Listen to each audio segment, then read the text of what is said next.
Assalamualaikum warahmatullahi wabarakatuh, sahabat Karnus dimanapun teman-teman berada. Alhamdulillah kita sudah melewati beberapa hari ya, sudah mau di penghujung Ramadan di tahun ini gitu ya. Kita masih di kajian Karnus spesial Ramadan gitu ya. Kita akan membahas kembali gitu ya. Jadi kalau kemarin kita sudah mempelajari tentang alam semesta, kita mempelajari tubuh, mempelajari sel tubuh kita gitu ya. Bahkan yang terakhir kemarin kita sudah mengupas tentang segala macam penyakit berasal dari pencernaan yang buruk. Nah, pada episode kali ini kita akan membahas tentang back to Allah dia, kembali kepada Allah. Jadi dengan harapan apa? Sebenarnya kita akan kembali coba ini adalah seruan Allah ya di dalam surat Ar-Rum ayat 41.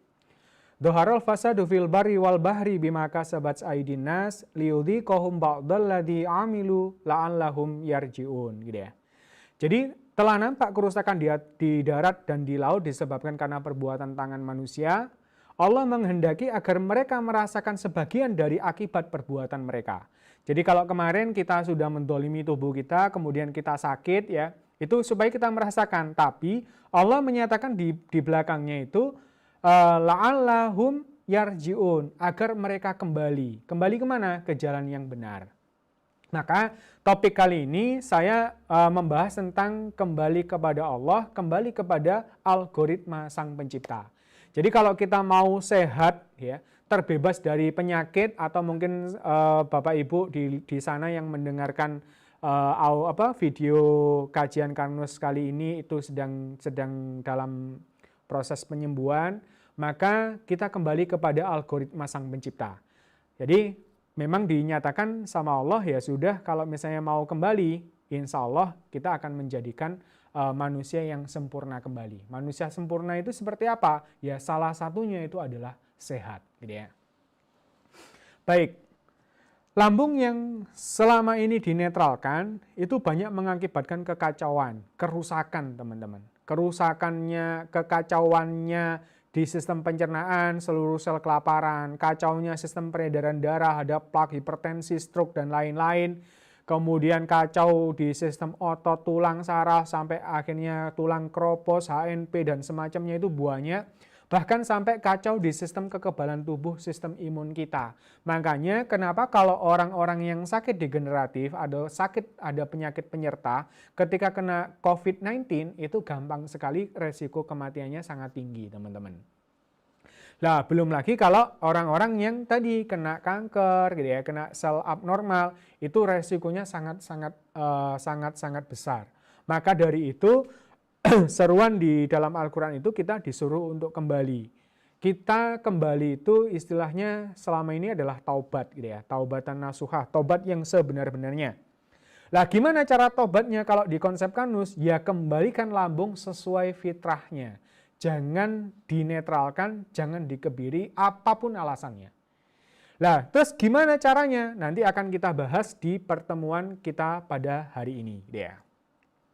Nah, skema konsep Karnus dalam memperbaiki lambung. Ya. Jadi, saya kasih ilustrasi kalau kemarin itu seperti apa? Warung sate ya, warung sate. Kita kembali kemarin contohnya karena warung sate, saya lanjutkan contohnya warung sate.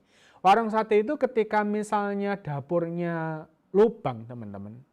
Kemudian tetangganya protes gara-gara asapnya itu ke mereka, terganggu, kemudian sakit gitu ya. Maka apa yang terjadi? Mestinya bukan menyiram apinya. Kalau disiram apinya masih tetap ada asapnya, teman-teman. Nah, makanya kadang-kadang ada juga yang lebih ekstrim. Ya sudah, kalau gitu nggak usah beli arang, nggak usah beli LPG. Kita ganti, bukan sate lagi, sushimi kambing, gitu ya. Sushimi kambing. Orangnya ya nggak mau pelanggannya. Nah, apa yang ilustrasi itu gimana? Ternyata di dunia pengobatan sekarang ini, kalau teman-teman dikasih obat mah ya, antasid itu nggak mempan gitu ya, masih menter, masih asam lambungnya masih dirasa, akhirnya dikasih obat namanya PPI, itu malah memerintahkan lambung supaya tidak menghasilkan asam lambung. Lebih parah lagi teman-teman, kalau tadi itu masih ada asam lambung dinetralkan, lumayan nih. glukosanya masih terbentuk dan seterusnya. Tetapi begitu diperintahkan, lambung, kamu nggak boleh menghasilkan asam lambung. Nah, itu obat-obat yang PPI. Nah, itu lebih parah lagi teman-teman. Nah, padahal itu biasanya malah pasiennya itu bangga. Dikasih obat yang dosisnya katanya lebih tinggi. Kalau kemarin dikasih obat mayang ini itu yang nggak seberapa. Kalau ini tuh udah langsung otomatis nggak akan kena problem asam lambung. Padahal itu malah justru dampaknya semakin parah teman-teman. Karena apa? Lambung kita nggak boleh memproduksi asam lambung. Seperti warung sate tadi itu, perintahnya malah jangan beli api, jangan beli arang, jangan beli LPG. Bayangkan coba teman-teman. Ya kacau, warungnya bangkrut teman-teman. Nah, gimana caranya? Ya mestinya logika sederhananya itu, ya sudah, kalau gitu lubangnya itu ditambal sementara teman-teman. Ditambal gitu ya. Entah itu pakai karton atau pakai triplek ya, karena mungkin kemudian masaklah yang bagus ya. Jadi jualan yang laris ya, nanti uang dari keuntungannya itu dipakai untuk beli material, baru kemudian ditempellah dengan sempurna. Nah, ilustrasinya gimana? Ya, contoh misalnya kayak tadi itu lambung kita ya. Nah, ini katakanlah lambung kita ini ada yang luka. Luka itu ada banyak alasan teman-teman. Bisa jadi karena sel-sel dari mukosa lambung ya itu perlu pergantian. Karena dia tergerus oleh HCl ya, sifatnya panas banget ya HCl ya. Kemudian pecah, akhirnya harus diregenerasi, ternyata bahannya kurang. Akhirnya jadi problem. Bisa jadi. Atau bisa juga karena makanan yang kita makan. Makanan yang kita makan itu misalnya makanan-makanan kasar. Contoh nih. Kalau teman-teman makan keripik ya, keripik itu kalau dikunyah, gitu ya, itu memang jadi kecil-kecil, tapi ada yang runcing-runcing teman-teman. Runcing-runcing ini karena lambung ini gerak peristaltik ya, gerak meremas-remas ya, itu kena lancipannya itu bisa luka teman-teman. Nah, ini juga salah satu penyebab luka lambung, tapi itu lumrah, nggak masalah sebenarnya. Atau bisa juga makan marning ya, marning atau jagung gitu, jagung yang kriuk-kriuk gitu ya, itu enak sekali gitu ya. Nah, itu juga nanti bisa jadi sudut-sudutnya itu bisa melukai lambung.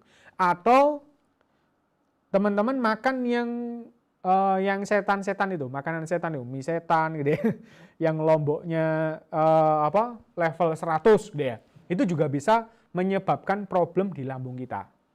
Nah, akhirnya lubang, ya lumrah, karena memang harus pergantian. Makanya di konsep Karnus, jangan hanya gara-gara luka lambung ini, asam lambungnya dinetralkan. Jangan. Ini kalau di konsep Karnus itu dalam tanda kutip haram. Dan kalau kita korelasikan dengan syariat Islam ya, teman-teman di Muslim ya, itu sebenarnya benar juga. Karena di dalam hadis itu ada istilah la dororo wala diroro fil Islam. Tidak ada yang bahaya dan membahayakan dalam Islam. Jadi perilaku kita menetralkan asam lambung itu dianggap sudah sangat membahayakan karena dampaknya itu luar biasa teman-teman. Makanya itu bisa terkategori doror gitu ya. Itu dikategori bahaya sekali. Makanya di dalam konsep Karnus sudah jadi hindari itu kayak penekanan yang luar biasa, nggak boleh gitu ya. Nah, gimana caranya? Ya, ini lapisilah luka lambung ini dengan pati resisten. Apa itu pati resisten? Pati resisten itu adalah dari grupnya tepung ya. Ini kita ambil dari tepung pisang yang sudah dimodifikasi sama pabrik ya, sehingga tidak tercerna oleh asam lambung selama 4 jam. Nah, dia memang sifatnya pati resisten itu akan berada di paling luar dan dia akan melapisi ini teman-teman.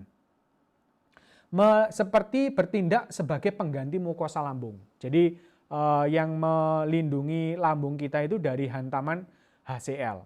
Nah, pati resisten ini yang memang disiapkan di konsep Karnus itu sebagai second opinion atau second treatment. Opsi lah, bukan second ya, tapi opsi yang memang kita bisa menyelesaikan problem lambung tanpa harus menetralisir asam lambung. Nah, itu bentuknya nanti adalah serbuk ya, bubuk itu nanti diseduh seperti sereal ya. Itu bisa diminum sebelum makan. Nanti akan melapisi lambung kita. Setelah itu udah makan, beli asupan nutrisi sel. Jadi makan makanan yang beraneka ragam lauk pauk ya, karena kita butuh itu ya supaya bisa dicerna dengan baik, asam lambungnya baik. Nah, itu konsep Carnus itu seperti itu. Jadi ibaratnya tadi warung udah ditambal sementara pakai pati resisten, kemudian masak yang banyak supaya sel-selnya itu banyak yang makan. Habis itu nanti nutrisi itu juga dipakai untuk merajut. Nah, untuk mempercepat jaringan dari lambung ini kan ada sel-sel lambung ya, membentuk jaringan organ lambung ya. Itu kita sematkan juga protein berupa asam aminoglisin, prolin, dan hidroksipolin ya, dan arginin dalam jumlah yang cukup. Dan ini bentuknya adalah kolagen, teman-teman. Nah, kolagen yang khususnya dari sapi, ya. Karena kalau kolagen yang dari ikan masih kurang spesifik, gitu ya. Tapi kalau dari sapi ini yang paling bagus digunakan untuk rekonstruksi lambungnya. Dan itu yang ada di skema konsep Carnus, gitu ya. Nah, cara terapannya sederhananya, jadi perbaiki dulu dengan minum, kita punya produk namanya AG Sereal nih. Ya, AG Sereal itu nanti bisa dimakan atau diminum sebelum makan. Kalau misalnya teman-teman yang sekarang sedang berpuasa ya, itu bisa diminum sebelum sahur. Sebelum sahur itu mungkin bangun ya langsung bikin air panas ya, mendidih, kemudian larutkan 1 saset atau mungkin yang kalau yang pouch itu 2 sendok gitu ya. Itu ke dalam gelas gitu ya. Itu kasih air panas, diamkan sampai hangat atau dingin, baru kemudian diminum. Itu tujuannya untuk melapisi lambung kita, kemudian kita sahur ya, supaya makanan-makanan kita itu bisa dicerna dengan baik. Ya, makanlah dengan banyak lauk dan beraneka ragam. Jadi ada protein dari hewan, tumbuhan, misalnya hewan itu ya kayak telur, daging, ayam gitu ya. Kalau yang dari tumbuhan seperti tahu, tempe, dadar jagung gitu ya, itu bisa juga dimakan.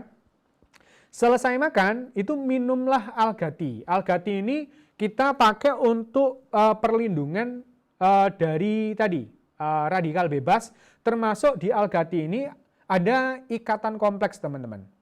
Ikatan kompleks itu tidak cuma sekedar antioksidan, tapi dia itu kombinasi dari tanin teh green tea gitu ya, dengan kolagen yang dia bisa menangkap inisiator oksidatif. Jadi yang menyebabkan reaksi pembentukan radikal bebas. Jadi akar permasalahannya itu langsung ditangkap. Nah, makanya karena kita nggak bisa menghindari polusi, nggak bisa menghindari makanan-makanan. Kalau kita ke warung, kita kan nggak tahu apakah dia pakai bumbu masakan yang mengandung penyedap rasa atau rasa-rasa sintetis gitu ya. Ya sudah, atau pewarna makanan. Ya mungkin sebagian masuk ke kita, ya udah solusinya ya tangkap dengan ikatan kompleks. Dan itu kita punya solusinya di Algati gitu ya. Kemudian usahakan aktivitas fisik secara rutin. Alhamdulillah kita biasanya habis buka ya tetap ada aktivitas ya, kita tarawih gitu ya. Kemudian kalau pagi ya sesuaikan aja, mungkin pakai olahraga-olahraga yang agak ringan gitu ya. Kemudian jangan lupa berpikir positif dan selalu bersyukur gitu ya. Jadi ini konsep Carnus itu mengembalikan algoritma tubuh kita kepada Sang Pencipta. Jadi kita nggak cuma ngomong, teman-teman, kita nggak cuma berteori, tapi kita berikan solusinya. Kalau mau kembali kepada Allah, ya, bisa terapkan konsep Carnus. Gimana cara menerapkan konsep Carnus tadi? Perbaiki lambung dengan pati resisten dan kolagen tipe 3 yang ada di AG Sereal. Kemudian makan banyak lauk. Nah, ada lagi teman-teman, berhenti makan sebelum kenyang, gitu ya. Itu supaya apa? Bisa memetabolisme makanan-makanan yang sudah tersimpan di dalam tubuh kita berupa lemak dan yang lainnya. Jadi itu di metabolisme. Dan untungnya kalau kita puasa mau nggak mau gitu ya, setelah makanan kita tercerna, dia otak akan memerintahkan untuk memetabolisme cadangan-cadangan makanan yang tersedia di tubuh kita gitu ya. Dan itu luar biasa. Nanti ketika buka, udah kembali lakukan hal yang sama, minum agi sereal, kemudian minum Al-Ghadi. Kalau mau lebih sempurna, kita nanti juga ada mekanisme di mitotek ya. Di mitokondria teknologi, gimana caranya membuat makanan yang kita makan itu bisa lebih cepat dan lebih efisien pembakarannya di mitokondria. Itu nanti akan kita bahas di pertemuan selanjutnya. Jadi demikian dari saya kajian Karnus pada kesempatan kali ini. Mari kembali kepada Allah, terapkan konsep Karnus, cara cerdas untuk sehat.